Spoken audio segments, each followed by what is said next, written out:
Саламатсыздарбы? Бүгүнкү сабагыбыздын темасы мүнөз. Мүнөз жөнүндө жалпы түшүнүк.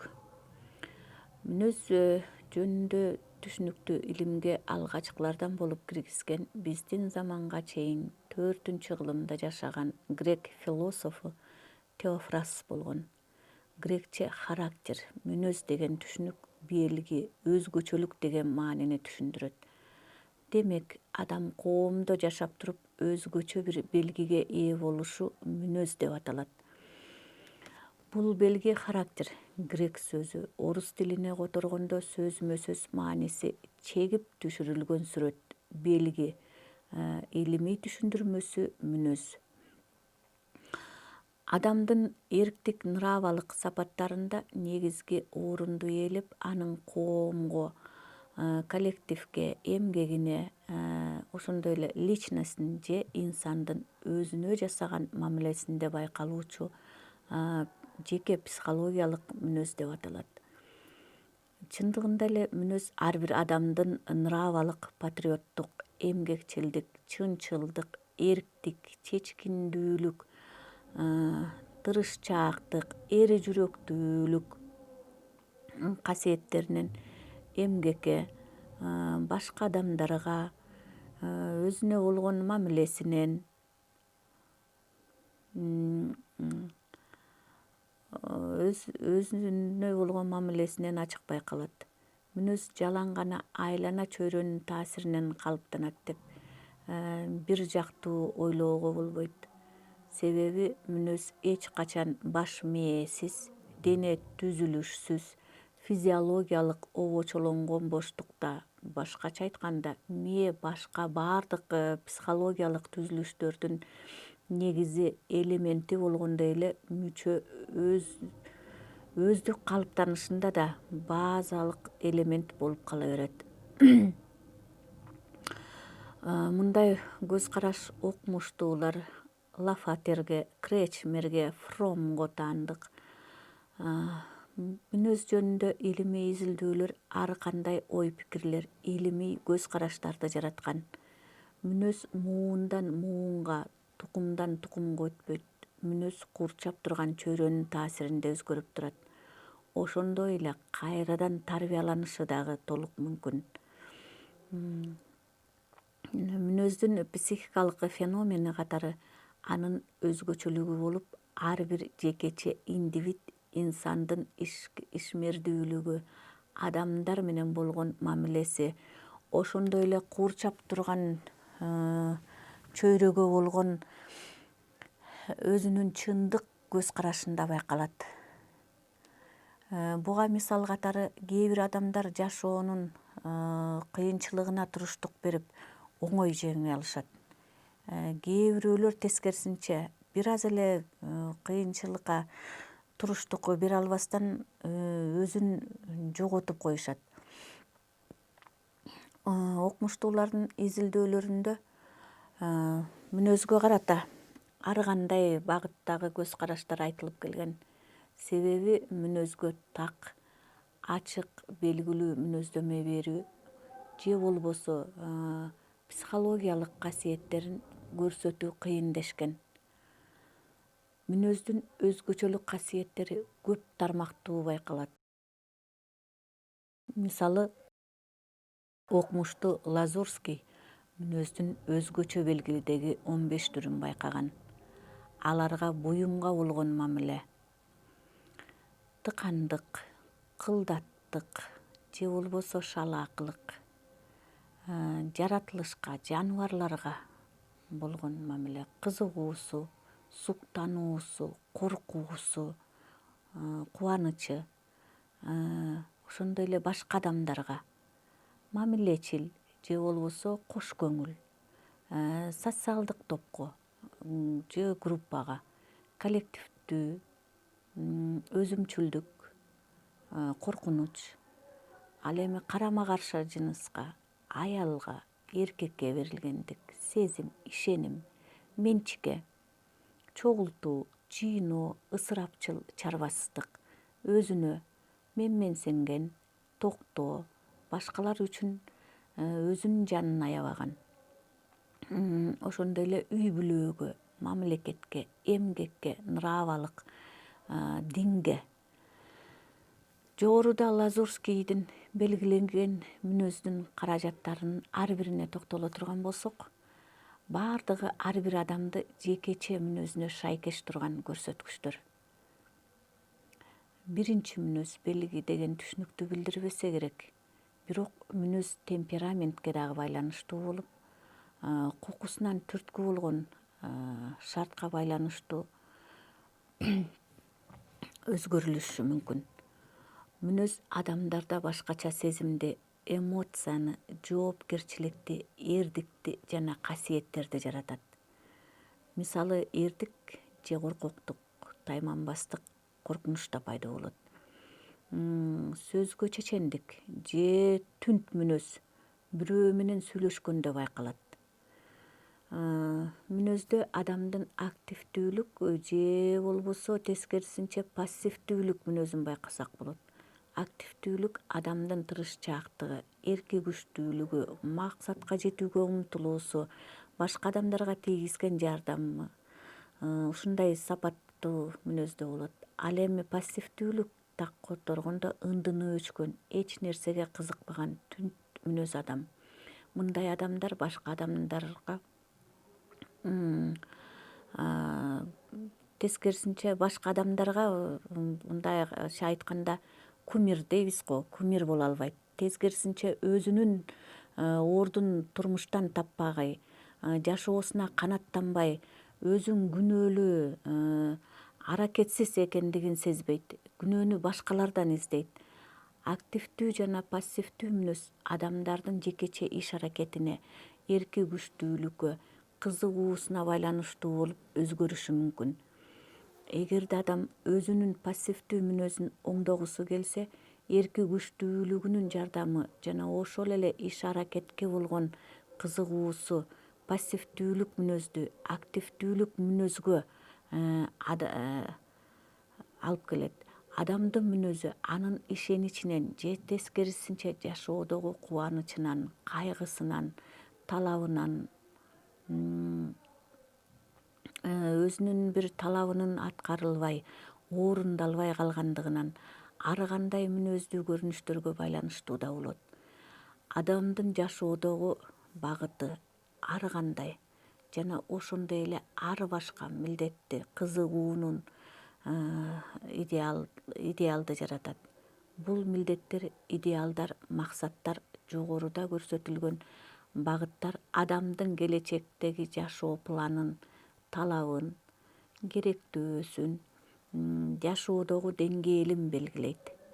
Жашоодогу максаттуу ишеним аткара турган иштин милдеттүүлүгү, керектүүлүгү мүнөздү оңдоого шарт түзөт. Адамдын жекече мүнөзүнө ылайыктуу кызыгуусу бар. Мисалы, тез өзгөргөн, туруктуу эмес кызыгуусу бар адам өз алдынча чечкүндө эмес, башкаларды туурап кайталаган мүнөздүү.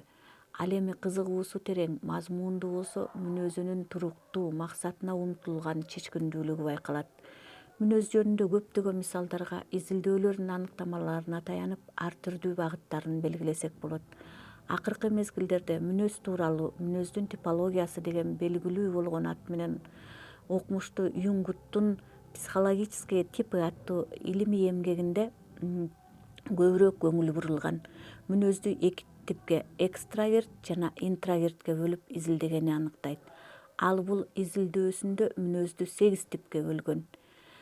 Экстраверт ойлонууга жөндөмдүү мүнөздөөлөр, сырткы көрүнүштү сындоого, жыйынтыктоого жөндөмдүү болушат.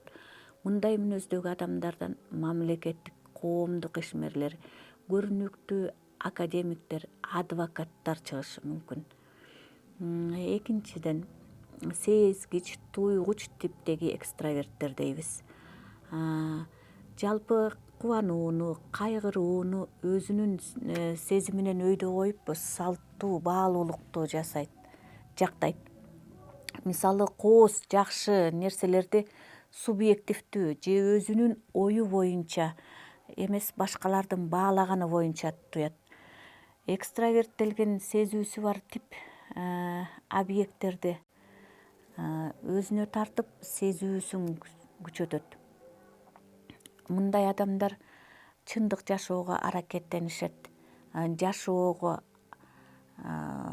кызыгышат. Аларга спортсмендер, бизнесмендер, жалпы эле ийгилик коштогон адамдар дейбиз. Экстраверттүү, интуитивдүү тип боло турган нерсени, аткарыла турган ишти алдын ала билет, аракеттенет. Бирок ой жүгүртүүсү, түшүнүгү начар болгондуктан өзү аягына чыга албай калат. Анын оюн башкалар улап кетет. Башкача айтканда, ал сепкен түшүмдүн мүмөсүн башкалар терет. Интроверттүү, ойлонууга жөндөмдүү адам теоретик. Анын ою башкалардын ою менен төп келишпейт. Өжөрлүгү менен айырмаланат. Бирок аркы беркини көп байкабайт, жардам сурабайт.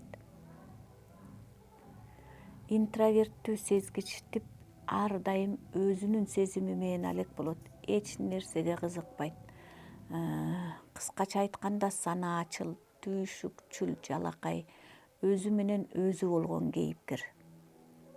Көпчүлүк топтолгон жерге,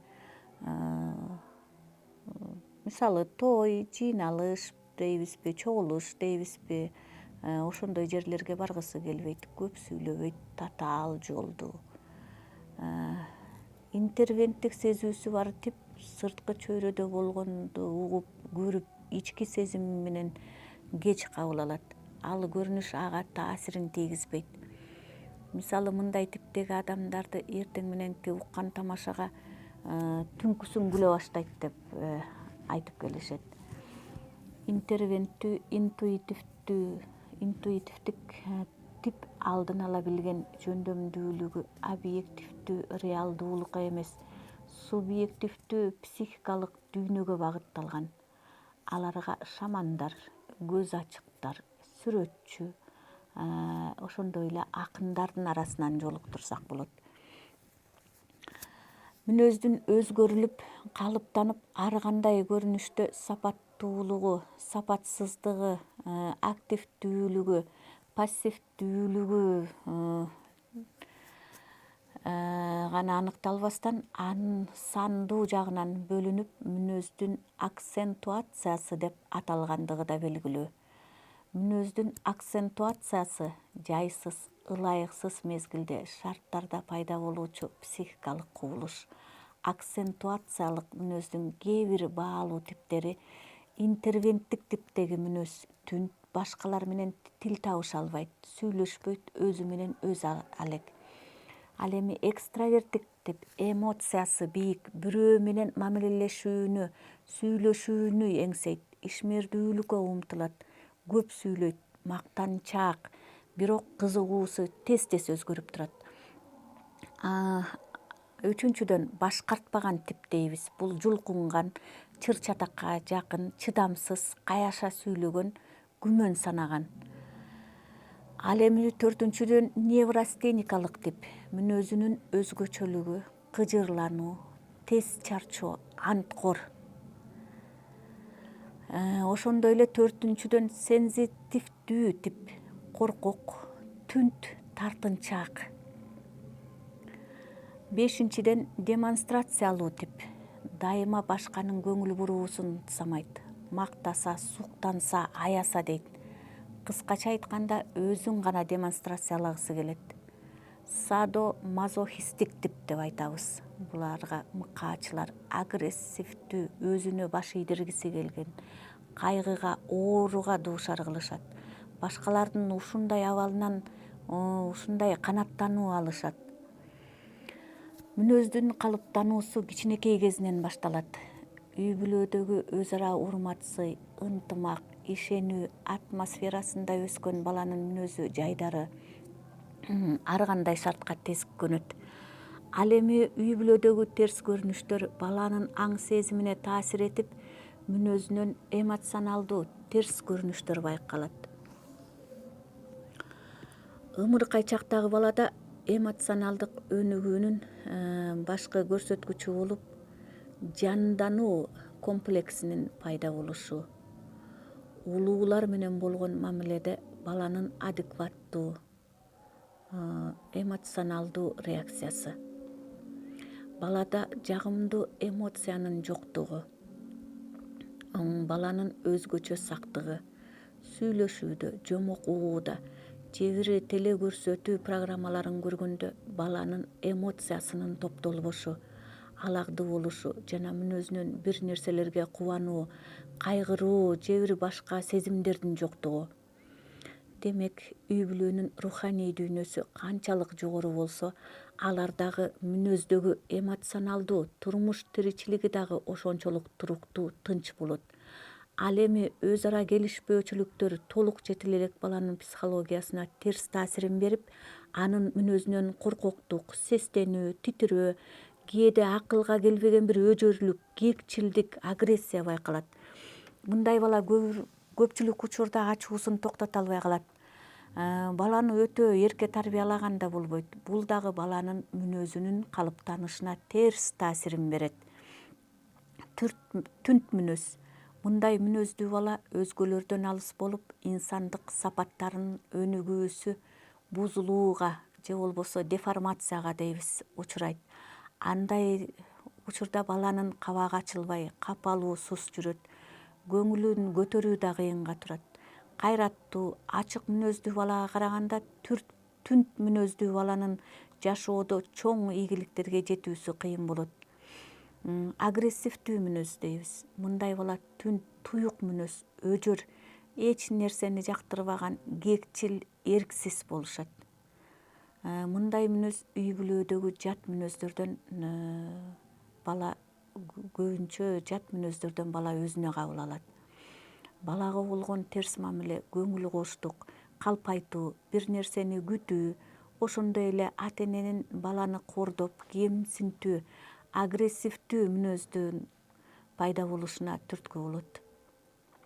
Агрессивдүү мүнөздөгү бала көбүнчө айланасындагы адамдардын көбүрөөк көңүл буруусун каалайт. Америкалык психолог Шан бала кезден жанындагы адамдардан мээрим менен камкордук көрбөсө, ал чоңойгондо өзү да башкаларга мээримдүү болуп жакшылык кылбайт деген. Кежирлик мүнөз дейбиз. Бул баланы өтө бөпөлөгөндөн пайда болот. Кээде калп эле тынчсызданып, кежирлик көрсөтөт. Бала өзгөчө бөпөлөгөндөн тажап, өз алдынча аракет кылууну самайт. Ошондой убакта терс мүнөзүн көрсөтөт.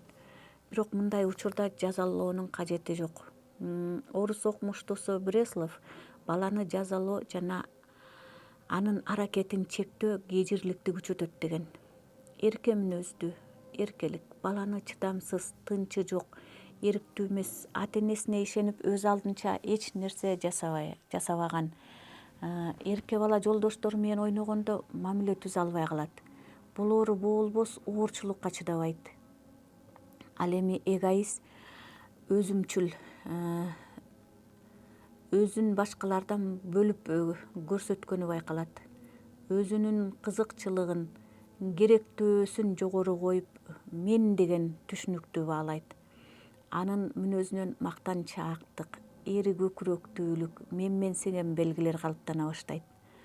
Баланын жүрүш-турушундагы терс көрүнүштөрдү оңдоп, туура тарбиялап, айлана чөйрө менен аралаштырып, аң сезимин өстүрүп, активдүү, чынчыл, тайманбаган, тырышчаак мүнөздүү келечек ээлерин тарбиялоо ар бир ата-эненин милдети.